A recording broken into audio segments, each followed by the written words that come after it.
De São Paulo, talvez seja um dos corpos de bombeiro, ou corpo de bombeiro, né, no Brasil, que seja mais organizado nessa questão de estatística, de normativa. Eu trouxe aqui uma estatística para vocês. Em 2019, ocorreram 6.835 incêndios em edificações em todo o estado de São Paulo. Então você vê, é um número significativo, né? Lógico que não são, aqui está contando tudo, né? Desde incêndios de grandes proporções até focos pequenos de incêndio que precisou do corpo de bombeiros. Mas a gente consegue observar que só no estado de São Paulo é frequente esse problema de incêndio, né? A gente que está na área, a gente fica sabendo mais, talvez tem vários clientes, além da faculdade de estar no mercado de trabalho, a gente observa que aqui na cidade de Londrina mesmo, às vezes acontece, você tem ali uma indústria, então sempre você tem um foco de incêndio, muitas vezes até a própria brigada consegue apagar, ou outras você tem que chamar o corpo de bombeiros. Então vamos seguir. Agora eu queria começar falando breve, tá bem breve o histórico, que eu vou mostrar duas edificações, né, do passado que sofreram com incêndio e que foi a partir dela que a gente pode entender que toda essa legislação começou a ser trabalhada. Então, o primeiro edifício que eu queria mostrar para vocês é o edifício comercial Andraus. Se teve esse incêndio desse edifício, ele é bem difundido. Algumas pessoas já devem ter ouvido falar desse incêndio. Esse incêndio ele ocorreu lá em 1972, em São Paulo, e nesse incêndio em específico, ele gerou 352 vítimas, mas o número de mortos, né, em relação ao número de vítimas, ele não foi tão alto, né? Nós tivemos 16 mortos e 336 pessoas feridas. E o que contribuiu para que esse incêndio ele não tivesse uma proporção maior, principalmente no número de mortos, foi que esse prédio em especial, ele tinha um heliponto. Ele até hoje tem, né? Ele ainda existe lá em São Paulo, ele não foi demolido depois do incêndio. Então ele possui um heliponto, e possuía um heliponto na cobertura. E o que aconteceu? Como o foco de incêndio, nesse caso, ele começou ali no segundo andar, provavelmente, como a gente não tinha toda a tecnologia que se tem hoje, pensamos assim, em escadas pressurizadas, escadas à prova de fumaça, a fumaça deve ter tomado todo o pavimento e começou a tomar os outros pavimentos. E as pessoas começaram a ter dificuldade de descer e evacuar a edificação pelo térreo. Então, muita gente foi para a cobertura. Ao chegar na cobertura, como esse prédio tinha um heliponto, muitas pessoas conseguiram, né, o Corpo de Bombeiros conseguiu resgatar muitas pessoas de helicóptero. Então, isso contribuiu muito para que o número de mortos fosse bem, digamos assim, reduzido em relação ao número de vítimas desse incêndio. E aí a gente começa a observar que lá em 1972, após esse incêndio, começa-se uma preocupação com prevenção, uma preocupação maior com prevenção contra incêndio, principalmente em edifícios altos. Só que passa-se o ano, passam-se os meses e essa discussão vai diminuindo o tom, né? Ele vai, primeiro, você imagine, quando tem um incêndio, ele está na mídia e tal, e depois vai diminuindo, até que não foi feito nada em 72, em 73, né? Nada muito significativo. Só que aí, em 1974, ocorreu um outro incêndio, também em São Paulo, no edifício Joelma. Só que o edifício Joelma foi um incêndio muito mais dramático. Vocês podem observar no número de mortos. Ele passou, nesse caso, foram 179 mortos. Esse incêndio do Joelma ele é bem famoso. Se você procurar, inclusive, vídeos no YouTube, você vai encontrar lá. É bem trágico, foi um acontecimento muito trágico na cidade, porque muita gente morreu, e a gente tem imagens, inclusive, das pessoas se atirando das janelas. Então, assim, foi um evento que deve ter impactado muito na época. E uma das coisas que contribuiu para um grande número de mortos é que muitas pessoas, imagine, se você mora em São Paulo, você morava em São Paulo, lá em 72, imagine como não foi a divulgação daquele edifício do Andraus. E provavelmente você deve ter ouvido falar, você teria acompanhado na mídia, que muitas pessoas elas se salvaram indo para a cobertura e o helicóptero do Corpo de Bombeiros conseguiu resgatá-las. E o pessoal desse prédio, talvez por ficar no inconsciente, muita gente que não conseguiu chegar ao térreo subiu até a cobertura. Só que aí esse prédio tinha um problema, ele não tinha ponto. E as chamas estavam tão fortes que o helicóptero do Corpo de Bombeiros ele não conseguia pousar lá em cima. Então ele tinha que ficar ali a 1 metro, mais ou menos, de distância da cobertura, tentando pegar as pessoas que estavam lá em cima. Né? Então, nesse desespero, muita gente se atirou do prédio. Então foi muito impactante. E aí sim, né, com esse impacto todo que houve em decorrência desse incêndio, começou-se a se pensar mais seriamente nessa questão de prevenção contra incêndio. E talvez o primeiro decreto mais sério assim nesse assunto foi o decreto número 10878 da Prefeitura de São Paulo, lá em 1974 mesmo, depois desse edifício, do incêndio desse edifício. Tá? E logo depois, do mesmo ano, meses após, a ABNT, então, ela elaborou a NB 208, tá? Que trata exclusivamente de saídas de emergência em edifícios altos.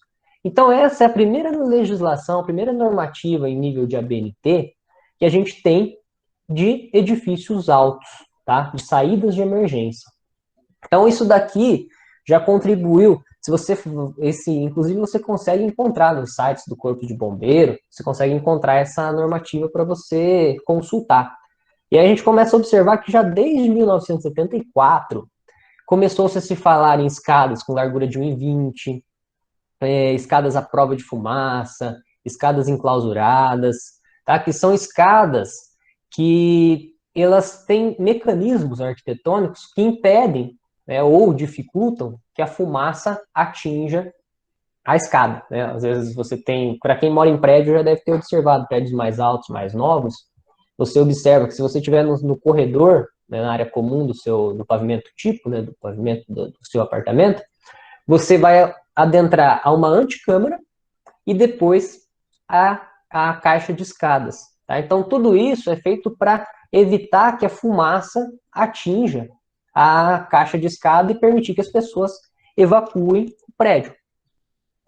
Passado essa NB 208, lá em 85, então a ABNT desenvolveu uma outra normativa, que é a NBR 9077, ela está em vigor até hoje, lógico que ainda não é de 85, ela passou por revisões, a última revisão dela é de 2001, e inclusive nesse momento ela está em revisão, então nos próximos anos a gente deve ter uma nova revisão dessa NBR, e essa NBR ela atinge as edificações de modo geral. Tá? Então, todas as edificações, independente se é alta, se é baixa, térrea, ela vai estar contemplada nessa NBR de saídas de emergência. Então, o que eu mostrei até agora é um pouco da evolução, principalmente da normativa de saída de emergência. Tá? E agora eu vou falar sobre como que está a legislação atual. Lógico que nesse meio tempo tiveram outras, mas essas foram as principais. Então, como que funciona hoje, quando a gente trabalha com legislação, com códigos, com normas de prevenção contra incêndio? Nós temos hoje os códigos, pelo menos nível de corpo de bombeiros, nós temos os códigos estaduais. Tá? Aí você me pergunta, existe um código nacional de prevenção contra incêndio? Não, a resposta é não, não existe. Tá? Infelizmente não existe. Para a gente que é projetista e trabalha em outros estados, isso é até uma coisa que complica, né? Porque você acaba tendo que conhecer a legislação de cada estado. Mas existe uma vantagem, assim, não pode se dizer uma vantagem, mas existe alguma coisa que facilita, que é o seguinte: a norma de São Paulo, a gente pode dizer que é a norma mais completa hoje do Brasil. Tá? E muitas normativas vieram da normativa de São Paulo. Então, se você vai ler, por exemplo, a normativa do Corpo de Bombeiros do Paraná, do Mato Grosso do Sul, de Goiás, para citar alguns exemplos, ela é muito similar à de São Paulo. Então, se você conhece a do Paraná ou de qualquer um desses estados, você já conhece, né, o básico ou bastante, um conhecimento avançado da normativa de outros estados. E aí a gente tem alguns outros estados, por exemplo, Rio Grande do Norte, Pernambuco. Eu não conheço a legislação de todos os estados, né, do Brasil, eu coloquei aqui dos que eu conheço e que eu já tive a oportunidade de trabalhar.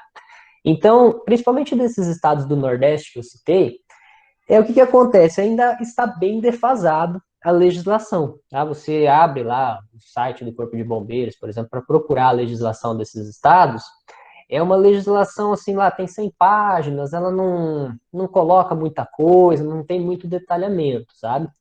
Então, você conhecendo basicamente a de São Paulo, você consegue operar em todo o território e, lógico, você vai ter que observar, né, as particularidades de cada normativa.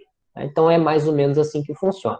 Nesses estados, inclusive, que a legislação é mais defasada, a tendência do pessoal do Corpo de Bombeiros e como profissional também é a gente adotar a legislação de São Paulo. Tá? Então, inclusive, eu já tive casos práticos que eu trabalhei nesses estados e eu cheguei para o analista e falei, olha, se a gente seguir São Paulo, a gente atende o de vocês e fica até melhor. Não, beleza, pode seguir São Paulo. Tá? Então, é mais ou menos assim que funciona hoje. Pode ser que no futuro existem conversas sobre isso para que exista uma legislação nacional, o que eu acho que vai ser muito bom, vai unificar todo o país numa mesma legislação. E além das normativas de Corpo de Bombeiros, a gente tem a ABNT, né, Associação Brasileira de Normas Técnicas, que emitem diversas NBRs. Então tem NBR de saída de emergência, que eu já citei, tem NBR sobre extintores, sistema de hidrantes, enfim, tem uma enormidade de NBRs que tratam desses assuntos. Tá? Então, assim, é interessante que você conheça tanto a NBR quanto o código do Corpo de Bombeiros, tá? Porque, infelizmente, existem diferenças. Não são grandes diferenças, tá? Porque todo o código do Corpo de Bombeiros ele é bastante embasado na normativa, mas existem algumas diferenças. E aqui eu vou citar uma diferença que ela é bem importante. Por exemplo, se a gente for trabalhar com hidrantes, aqui no Paraná, uma obra aqui no Paraná que você vai instalar sistema de hidrantes. Se você vai ler a legislação do Paraná, ela não vai te falar nada sobre a reserva técnica de incêndio, se ela tem que ser numa caixa d'água só, se ela tem que ser separada, como que ela tem que ser. Ela vai te falar o volume mínimo. Se você for olhar na NBR, que trata do sistema de hidrantes, ela vai te falar o seguinte, você tem que trabalhar com duas células. Então, por exemplo, você tem lá 30 metros cúbicos que você precisa destinar exclusivamente à rede de hidrantes. Para corpo de bombeiros, você às vezes até consegue aprovar um projeto colocando todo aquele volume numa mesma caixa d'água. Mas se a gente for observar a NBR, e como engenheiros a gente também deve seguir a NBR, ela fala que a gente tem que dividir em duas caixas d'água. E por um motivo muito simples. Né? Porque se você vai fazer a limpeza em uma, ou você vai fazer uma manutenção, uma caixa d'água começa a ter vazamento, você não fica sem a sua rede de hidrantes. Né? Você ainda tem metade do volume de água na outra caixa d'água. Tá? Então, existem essas diferenças. É interessante que a gente tente conhecer o máximo dessas diferenças. Então, entrando agora mais no Corpo de Bombeiros do Paraná, eu vou explicar só para vocês como que funciona hoje. Tá? E assim, coloquei Paraná, mas muitos estados adotam essa divisão. Então, hoje funciona mais ou menos assim. Você vai construir uma edificação, ou você tem uma edificação existente. A gente tem algumas modalidades de projeto. Tá? Isso eu estou falando para critérios de aprovação com órgãos públicos, principalmente Corpo de Bombeiros. A gente tem lá o memorial simplificado. Aí esse memorial simplificado, ele gera até, assim, uma margem para o famoso caneteiro, né? Porque o que acontece? Se você for ler o código, ele vai te falar o seguinte, que algumas edificações, determinadas edificações, você não precisa mais aprovar o projeto no Corpo de Bombeiros. Tá? Isso foi muito bom em diversos sentidos, porque desburocratizou essa questão, porque uma aprovação hoje é lenta, né, é demorada. Às vezes um pequeno empresário ele precisa ter agilidade nesses documentos. Então isso foi muito bom. Só que, se você for ler o que eles te cobram, é que você apresente para o bombeiro numa vistoria um memorial, 2 páginas lá, e a RT, né, a sua RT, anotação de responsabilidade técnica. Não te fala em projeto, não te fala nada. A gente, como profissional, é interessante nós temos que atender o nosso cliente. Então, por mais que a legislação fale que você tem que entregar um memorial lá com um padrãozinho de informação, um projeto é sempre bom que se faça, né? Você vai ter que mostrar para o seu cliente onde que ele vai colocar um extintor, onde que ele vai colocar uma iluminação de emergência, sinalização, porque precisa ter medidas de segurança, por menor que seja o estabelecimento. Tá? O único estabelecimento, a única classe de ocupação que está isenta de qualquer normativa de corpo de bombeiros hoje é a residência unifamiliar. Tá? Então, dentro da sua casa, uma residência unifamiliar, você não precisa ter nada de prevenção contra incêndio. Diferente disso, alguma coisa você sempre vai precisar ter. Tá? Então, como profissionais, é interessante que a gente leia a normativa, mas entenda que às vezes a gente precisa fazer mais do que aquilo, né, para atender o nosso cliente, para deixar para tornar aquela edificação que você está projetando, que você está regularizando, realmente segura e realmente dentro da norma. Passado isso, a gente tem um famoso projeto técnico de prevenção, que é o projeto que vai para aprovação do bombeiro, que inclui um monte de memorial. Então, não é o foco aqui, eu só estou passando, não vou me adentrar em detalhes de cada tipo de projeto. É só para vocês terem uma noção de como funciona hoje. Então, esse é o projeto geral da maioria das edificações maiores, né? A edificação geralmente passa de 1.000, 1.500 metros, ela já vai ter essa exigência do projeto técnico de prevenção, salvo algumas exceções. E, por fim, dá para título de curiosidade também, existe um outro projeto, que é o projeto técnico de prevenção para instalação e ocupação temporária. E o que é isso? Imagine a exposição de Londrina, né, que acontece todo ano, infelizmente esse ano não teve, né, em virtude da pandemia, mas todo ano tem a exposição de Londrina. Aquela exposição, ou qualquer outro tipo de exposição, precisa também de um projeto técnico de prevenção de incêndio. Né? Bastante gente, né, um acúmulo grande de pessoas, tem que tomar cuidado com materiais de acabamento, então, enfim, também é necessário um projeto. Mas o que nós vamos tratar aqui hoje é referente a esses dois. Talvez ele se enquadre melhor no memorial simplificado e no projeto técnico, que a gente vai tratar de edificações, tá? E não de eventos temporários. Mas vamos lá. Então, seguindo, eu queria falar um pouquinho, antes da gente falar dessas medidas de segurança, individualmente cada uma, eu vou mostrar para vocês uma diferença de proteção ativa e proteção passiva contra incêndio. Tá? Existe uma diferença. O que é a proteção ativa? São os equipamentos e medidas que entram em ação para combater o fogo. Então, ou seja, um extintor, um hidrante, um sprinkler, né, chamado de chuveiro automático.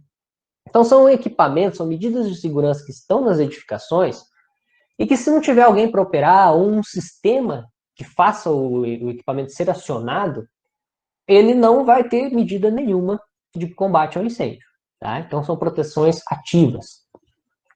E a gente também tem proteção passiva. O que é proteção passiva? São materiais ou outras soluções que é adotado para aumentar o tempo de resistência contra a ação do fogo e suas consequências. Aí por que eu quis trazer isso para vocês hoje? Hoje eu vou focar mais em proteção passiva. Por quê? Geralmente, quando você fala em projeto de prevenção contra incêndio, na maioria das pessoas, o que vem à mente? Você vem à mente extintor, hidrantes, né, que são esses equipamentos de combate ao incêndio. Não que eles não sejam importantes, tá? Todos têm a sua importância. Mas muita gente acaba deixando de lado essa questão da proteção passiva, que é muito importante, tá? Eu vou dar alguns exemplos para vocês começarem a notar essa importância da proteção passiva. Então, nós temos lá, conforme eu já falei, proteção ativa, o hidrante, o extintor, o sprinkler, tá? Acho que todo mundo conhece. E a proteção passiva, eu coloquei na primeira imagem ali, tem um operário, ele está pintando uma estrutura, né? O que ele está fazendo? Ele está aplicando uma pintura numa estrutura metálica que essa pintura ela vai possibilitar que essa estrutura tenha um tempo maior de resistência ao fogo. Então, essa questão de proteção passiva são coisas que estão na edificação, são elementos que existem na edificação para prevenção contra incêndio, e a maioria das pessoas nem sabe. Tá? Isso é muito importante, porque imagine, você pode ter hidrante, você pode ter extintor, mas se a cobertura da edificação cair com uma temperatura baixa, né, no início de incêndio, tudo aquilo, toda aquela proteção que você tinha não resolveu muita coisa. Tá? Então é muito importante essa questão de, por exemplo, esse caso, de resistência das estruturas. Isso enquadra na proteção passiva. Outro exemplo, naquela figura de baixo. Então a gente tem lá, parece várias casas, né? E tem uma parede vermelha. O que é aquilo ali? Aquilo ali é uma das coisas que a gente vai discutir melhor daqui a pouquinho. É a compartimentação entre ambientes. Lembra que eu falei lá no começo que quando você tem um incêndio, você não conseguiu combater o princípio de incêndio, e o incêndio se instaurou na edificação, muitas vezes o corpo de bombeiros não tem muito o que fazer, a não ser deixar queimar aquilo e proteger o entorno. A compartimentação, e depois também nós vamos falar sobre isolamento de risco, elas atuam justamente nisso.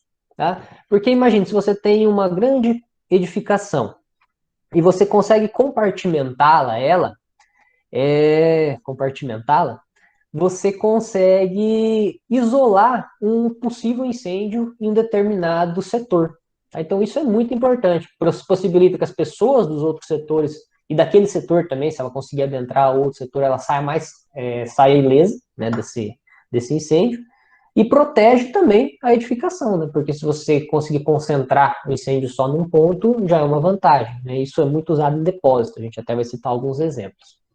Então, é interessante que a gente note essa diferença, e é interessante que a gente, como engenheiro, principalmente arquiteto, né, que o projeto ele parte da arquitetura, seja também pensado nessa questão de proteções passivas. Tá? Então, vamos lá, eu vou colocar aqui para vocês uma primeira, que a gente pode chamar de proteção passiva, que seria as saídas de emergência. Né? As saídas de emergência talvez sejam um dos pontos mais importantes de um projeto de prevenção contra incêndio. Por quê? Qual que é o objetivo nosso, como projetista, como professor, como profissionais que atuam na área de segurança contra incêndio? É executar, é projetar edificações que, em primeiro lugar, primeiro objetivo da prevenção seja possibilitar que as pessoas que estejam dentro dessas edificações consigam sair a tempo e com vida e com o mínimo possível de sequelas, né, de feridos. Então, as saídas de emergência, elas atuam justamente nesse ponto, é fazer com que a pessoa que está dentro daquela edificação, ela saia o mais rápido possível. Então, eu vou dar alguns exemplos agora de problemas, né, que eu vejo frequentemente em obras, em projetos, e que às vezes pode ser difícil de você arrumar, né, de você consertar isso com uma obra pronta, e não só esse problema burocrático, né, o problema é se realmente aquela edificação vira pegar fogo e vai dificultar a saída das pessoas. Então, o primeiro exemplo é isso daqui, ó, você tem uma circulação. Então, você faz lá uma circulação para as pessoas saírem. Imagine que a pessoa que está ali do lado direito, ela vai entrar nessa circulação e sair para o lado esquerdo.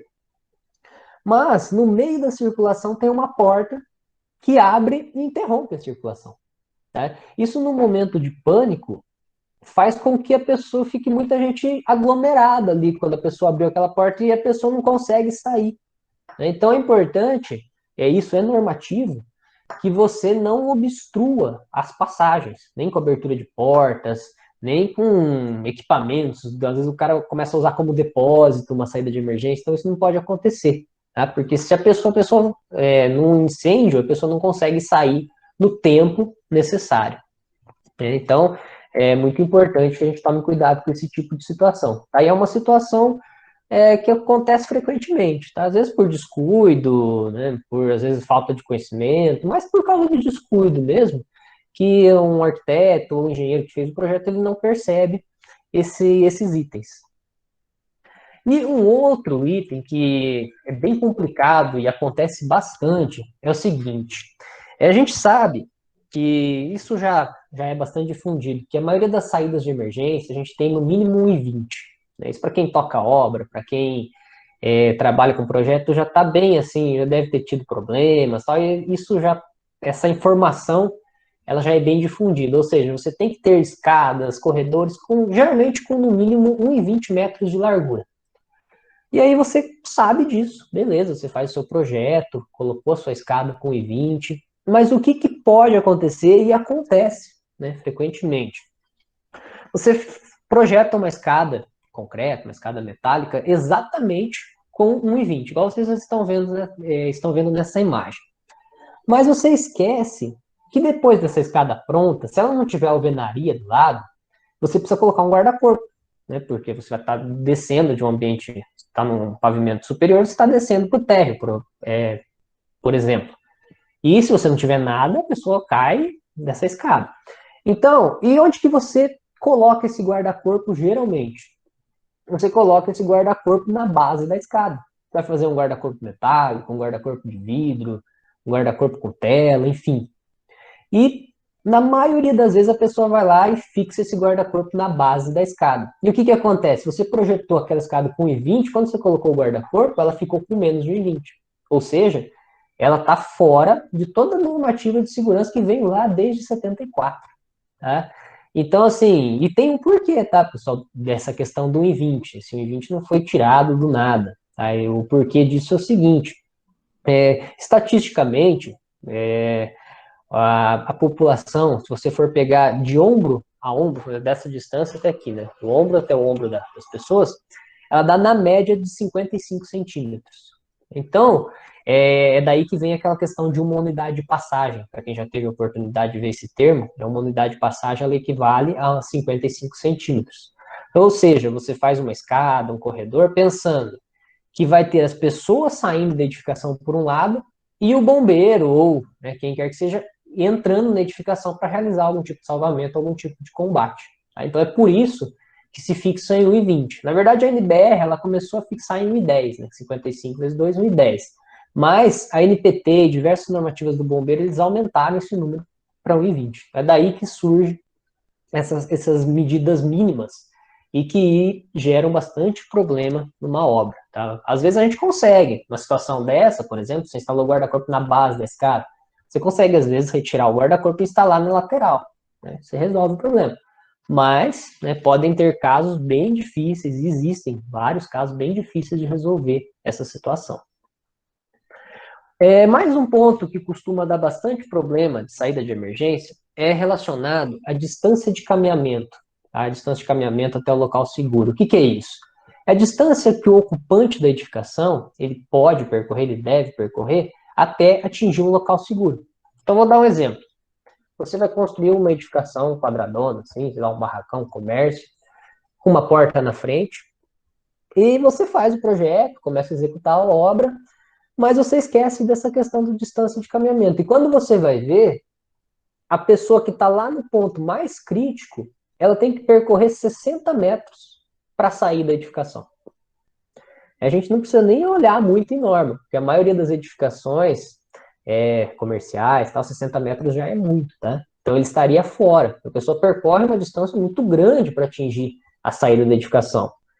Então, isso também é difícil de se corrigir. O que você pode fazer? Colocar mais portas, mas às vezes você tá executando essa obra numa divisa. Então, onde que você vai colocar a porta? Então, você às vezes tem que passar por um sistema de detecção. Sempre tem soluções, tá? Mas é interessante que isso seja pensado antes, para você não chegar no final da sua obra e depois descobrir que você não consegue utilizar a edificação porque tem um problema de distância a percorrer. E aqui eu quero só dar um exemplo para ilustrar uma coisa que é uma situação que eu tive semana passada, inclusive, num projeto, e relacionado a distâncias, né, a saída de emergência, a distância de caminhamento. Então, nós tínhamos uma edificação mais ou menos assim, tá? Não era quadrada assim, mas eu vou desenhar aqui para facilitar. Nós tínhamos um depósito assim, quadrado. E aí, o que acontece? Ele tinha um pavimento superior. No pavimento superior, imagine que isso daqui seja o pavimento superior, tá? Ele é como se fosse um mezanino. E temos uma escada. Uma escada aqui. Então, a pessoa que estava nesse mezanino, ela vem por essa escada e desce até o térreo e sai por uma porta localizada nessa posição. E o que aconteceu? Eles fizeram, dentro desse depósito escondido aqui, uma sala onde o pessoal do financeiro, eles iriam trabalhar. Então ia ficar lá umas pessoas trabalhando ali. E aqui é parede, tudo parede. Como que essa pessoa sai dessa sala? Tem uma porta, né? Lógico, uma porta aqui. A pessoa vai fazer o seguinte: ela vai vir aqui, chegou até a escada, tá? Quando a gente pensa em norma, você tem distâncias para atingir a escada quando você tem pavimentos superiores, tá? Então, imagine isso daqui, no caso, estava atendendo a norma. Ele, a pessoa percorria lá 25 metros, por exemplo, não me lembro ao certo, para chegar na escada. E depois a gente zera a contagem de distância de caminhamento, e depois a pessoa da escada, ela vinha lá e atingia, sei lá, mais 30 metros e saía da edificação. E isso está atendendo norma, você nunca vai ter problema. Mas aí que está a questão de você interpretar a norma e entender por que a norma existe, por que ela fala em distância de caminhamento. Imagine, isso tudo é um depósito. Imagine que pegou fogo, começou um foco de incêndio nessa região aqui. Tá?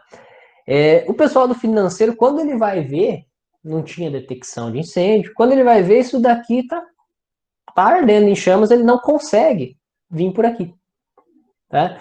Então, o que foi sugerido, né, o pessoal que vai executar a obra entendeu o problema, foi, não me lembro ao certo, mas se eu não me engano, foi feita uma nova escada ou alguma coisa para que a pessoa consiga sair e uma outra porta. Tá? Porque imagine numa situação de pânico, quando você vai ver, esse depósito, já a pessoa que está trabalhando aqui dentro não sai mais. Tá? Então, por isso que eu sempre falo da importância da gente entender a norma, mas também imaginar a situação real. Porque às vezes você está atendendo a norma, mas numa situação de incêndio você não consegue salvar as pessoas que estavam aqui no financeiro.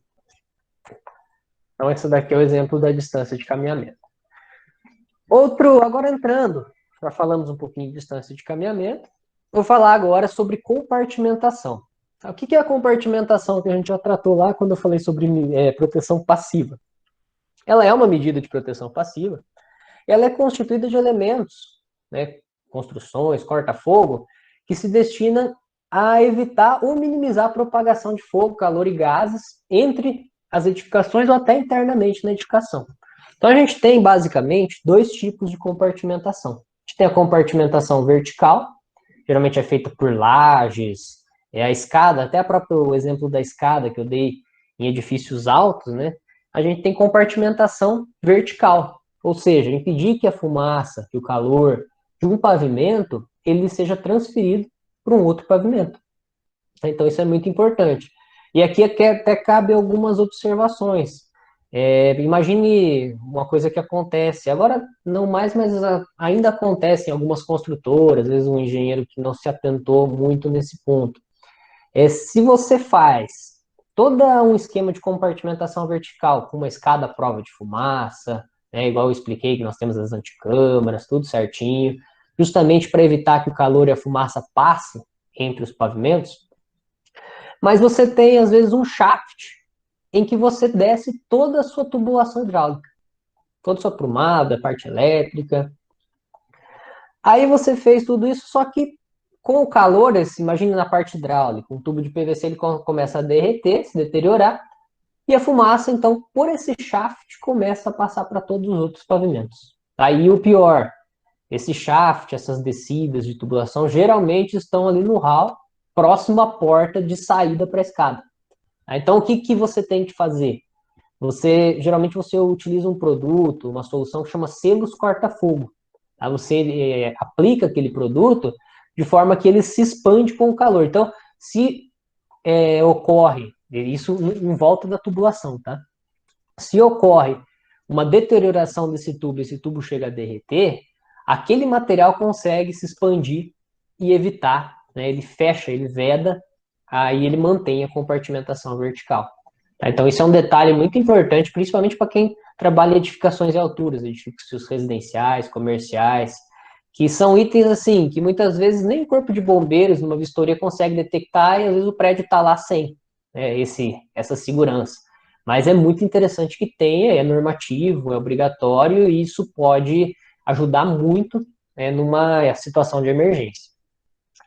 E o outro que a gente tem, também chama compartimentação, é a compartimentação horizontal. Diferentemente da vertical, a compartimentação horizontal ela é feita para isolar áreas no mesmo pavimento. Então, como a gente pode observar naquela outra imagem ali, você tem um pavimento, né, uma parede, essa parede está representada em vermelho, provavelmente é uma parede corta-fogo, que impede que o calor e a fumaça de um pavimento adentre ao outro, né? Impede ou minimiza ou retarda, né? Impedir totalmente, se você não conseguir apagar o fogo, ficar lá 2, 3 horas queimando, não tem como, né? Essa parede ela vai ceder uma hora e vai acabar tomando conta do outro compartimento.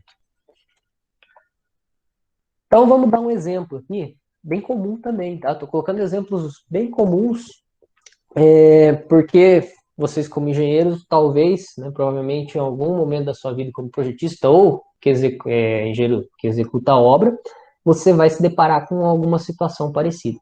Então imagine que você vai executar ou você está fazendo o projeto de um depósito para uma loja de imóveis, tá? Um depósito com uma área de 10 mil metros quadrados. Como é loja de imóveis, a maioria dos depósitos, eles geralmente se enquadram ali no risco de incêndio elevado, talvez moderado, mas a maioria dos depósitos ele vai com risco elevado. Loja de imóveis não é diferente. Então, se você for procurar lá por cargas de incêndio, isso é normativo também, você vai provavelmente encontrar que é um risco elevado. Então, beleza, você vai executar seu depósito de risco elevado de 10 mil metros quadrados.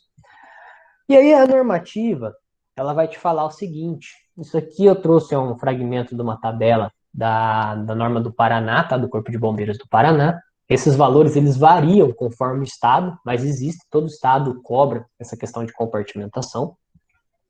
E ele vai te falar o seguinte, vocês notem que na primeira coluna nós temos lá letra, né, A1, A2, B1, C1, isso daí é a ocupação da edificação. Eu não vou conseguir explicar para vocês como é que a gente enquadra, mas é bastante simples. Se você começar lá o código, né, do Corpo de Bombeiros, nas primeiras páginas você já consegue entender, é bem intuitivo isso na norma, para você classificar a edificação. Aqui eu já vou adiantar para vocês, depósito de risco elevado é J4. Então, olha lá ele lá, o J4. E o que essa tabela diz? Que para uma edificação térrea do grupo J4, né, do nosso depósito, você precisa ter no máximo 2 mil metros quadrados de área sem compartimentação. Passou disso, você precisa usar compartimentação. Tá? Em depósitos, geralmente, lógico, né, tem muitos depósitos com mais de 2 mil metros quadrados, que é o caso do nosso exemplo. E aí, o que você faz? Basicamente, você tem duas opções. Você vai, primeira opção, realizar, conforme o nome diz, a compartimentação horizontal, que é separar esse depósito que era de 10 mil metros quadrados em setores, em módulos de 2 mil metros quadrados, que é, voltando aqui, ó, é o máximo permitido para a ocupação que a gente está trabalhando. Então, você observa essa divisão, tá? Tomando cuidado do seguinte, não é qualquer tipo de parede que você faz. Né? São paredes de compartimentação com resistência ao fogo. Quanto tempo de resistência ao fogo? Depende da edificação. Tá? Pode ser 60 minutos, pode ser 90 minutos, isso vai depender conforme a classe de ocupação da sua edificação. Mas é importante que você saiba que tem que ter um tempo mínimo. Então você vai lá e fala, então eu vou fechar em gesso isso daqui, em drywall. O drywall comum não vai servir. Ele não tem essa resistência ao fogo. Então você precisa pensar em qual material você vai utilizar. E além disso, você pode querer fazer aberturas, né? Ou seja, você fazer esse depósito de forma que você tenha ligação entre os módulos. Então, se você vai fazer a ligação, você pode fazer a ligação. Só que todas essas aberturas, elas têm que ser protegidas. O que é ser protegidas? Você colocou uma porta, usa uma porta corta-fogo, com a resistência ao fogo. Tá? Então, entenda, por que de tudo isso? Conforme eu expliquei no começo. Se pegar fogo em um setor, em um módulo, você, dependendo do seu tempo de combate, se você não conseguiu controlar aquele incêndio, você isola aquele módulo e você consegue salvar todo o seu depósito e as pessoas, né, que estavam naquele depósito, com mais fácil da pessoa que estava naquele módulo partir para outro módulo e ficar num local seguro. Então, é por isso que existe a compartimentação. Mas aí você pode me perguntar, mas então todo depósito eu vou ter que fazer isso. Eu vou construir um centro de distribuição de um grande grupo comercial e eles não querem fazer essas paredes, dá muito trabalho. Tem outra opção?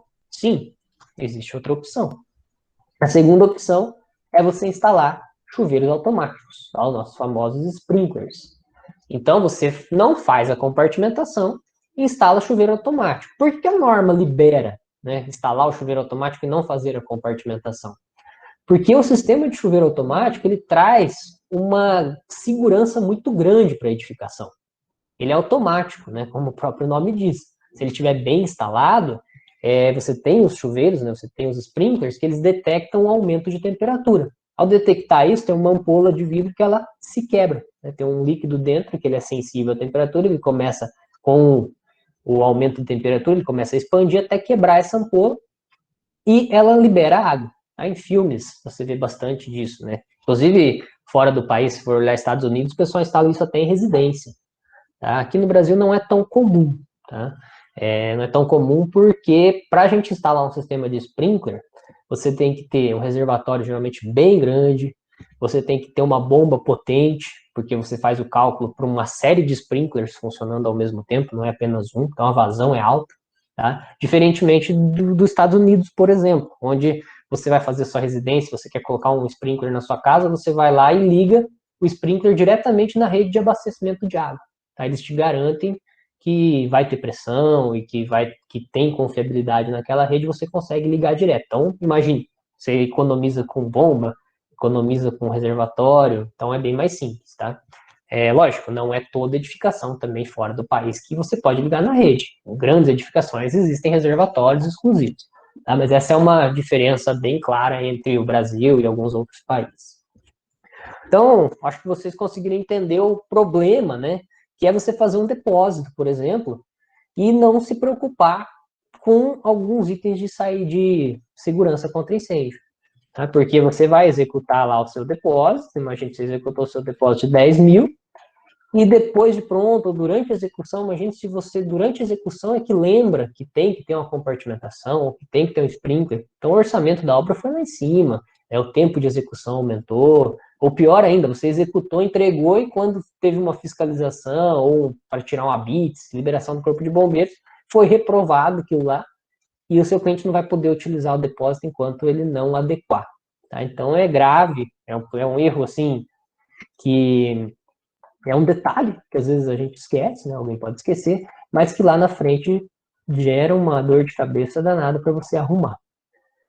E por fim, né, o último ponto de medida de segurança que eu queria tratar com vocês é o isolamento de risco. Tá? O isolamento de risco também é uma medida de proteção passiva, tá? Por meio de paredes, da mesma forma da compartimentação, eu já falo, no final eu vou falar a diferença entre isolamento de risco e compartimentação.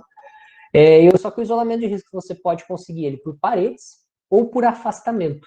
Então, na primeira imagem, vocês observam o isolamento de risco por afastamento. Aí você me pergunta, é comum a gente utilizar esse recurso, né, de afastamento? É bastante comum. Tá? Um exemplo assim, muito prático e muito recorrente são os empreendimentos Minha Casa Minha Vida, por exemplo. Aqueles blocos, né, o térreo mais 3 pavimentos, que é mais ou menos um padrãozinho que o pessoal costuma fazer. E se você for observar, aqueles empreendimentos dificilmente vai ter rede de hidrantes. Por que eles não têm rede de hidrantes? Porque aqueles blocos, existe uma conta para você determinar a distância entre aqueles blocos. Então não é do nada que se tira aquelas distâncias, tá? Por isso você não consegue fazer muito próximo. Né? Até é bom, porque imagine, o pessoal querer às vezes economizar e fazer mais bloco e fazer um bloco colado no outro. Tá? Então, você quer evitar o hidrante, você tem que fazer um afastamento. Tá? Você tem que fazer esse afastamento. E por quê? Qual que é? Por que você evita o hidrante só por estar afastado? Porque entende-se que se uma edificação, um bloquinho daquele pegar fogo, ele vai demorar muito para passar para os outros blocos. Né? Então dá tempo do corpo de bombeiros chegar, fazer o combate. Se você não conseguir salvar o bloco em si, você consegue isolar pelo menos aquele, vai molhando, né? Vai refrigerando os outros, resfriando os outros, para que esse fogo não passe para os outros blocos. Tá? Então é por isso que quando você tem afastamentos, você consegue alguns benefícios, né? Relacionados à medida de segurança.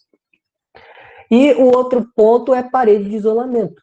Às vezes você quer isolar até o próprio depósito ou um comércio, você quer isolar duas edificações para evitar um hidrante também, ou para conferir mais resistência, mais segurança. Então você pode isolar o risco através de uma parede de isolamento. Tá? E agora eu vou dar alguns exemplos de isolamento de risco, né, para a gente finalizar, porque são pontos em que a gente também tem que ter cuidado, principalmente vocês que estão se formando e vão começar a trabalhar, né, no mercado, começar a executar obras, projetos. Esse também é um ponto que dá muito problema, que é para você ter cuidado em ampliação de área construída, em mudança de ocupação e em unificação de edificações. Tá? Então, eu vou voltar aqui na minha prancheta, aqui no papel, para mostrar para vocês alguns exemplos. Vou dar um exemplo, mais uns exemplos aqui para vocês. Então, imagine o seguinte, você foi contratado, vamos falar primeiro em ampliação de edificações, tá? Você foi contratado para, vamos colocar aqui como exemplo, uma indústria. Uma indústria, a gente pode usar várias ocupações como exemplo, tá? Vou colocar aqui uma indústria. Imagine que essa indústria, ela foi uma área de produção industrial e ela foi construída lá em 2002. Conseguiram ver o 2002? Ah, tá. Eu acho que tá meio, talvez esteja atrasada a imagem, mas acredito que agora vocês estão vendo. Então, 2002. E essa indústria, ela tem uma área, vamos colocar aqui, de 10 mil metros quadrados. Essa indústria, ela se enquadra numa ocupação que a gente pode chamar de I3, ou seja, é uma indústria de risco elevado. Então, o processo de produção deles, o material que eles fabricam ali, ele é risco elevado. Tá? Então, por exemplo, uma indústria de um moinho de trigo, por exemplo, ele pode se enquadrar em uma edificação dessa, de risco elevado. E aí o que acontece? Essa indústria está lá, tem todas as liberações, ela está atendendo a normativa de 2002, e aí você é contratado, é chamado para fazer um orçamento e tal, de uma ampliação. A indústria está bem e tal, e você vai fazer uma ampliação dessa indústria. Vamos colocar aqui de 5 mil metros quadrados. Então, você agora, nesse ano, em 2020, você vai ampliar 5 mil metros quadrados. O que isso pode te trazer de problema? Se você não observar muito bem essas questões de proteção passiva e de normativa de segurança contra incêndio. Você faz o orçamento, você executa a obra e você esquece ou não observa que a normativa hoje do Paraná e de outros estados também, elas falam o seguinte: você tem uma edificação em 2002, tem uma edificação aprovada e construída lá em 2002, e você fez uma ampliação, e você juntou tudo, você unificou essas edificações, você ampliou e unificou. Tudo isso, todo o complexo agora tem que atender à legislação atual. E aí que mora o problema. Porque antes você tinha uma área de 10 mil metros quadrados para uma indústria e não te era exigido compartimentação. Né? Certo ou errado, isso aí é questão de norma. Antes não era exigido, agora é. E ele não tinha compartimentação e nem tinha sprinkler aqui. E você colocou 5 mil metros quadrados, também ele não pensou em sprinkler, não pensou em nada, e unificou. Isso vai estar irregular. Tá? Porque tudo esse conjunto você vai ter que atender ao código atual, né? Você está construindo agora em 2020. código atual que trata disso, né? Eu falo em código atual, mas ele já vem com essas legislações de compartimentação desde 2002, 2012, tá? Então você tem que atender isso.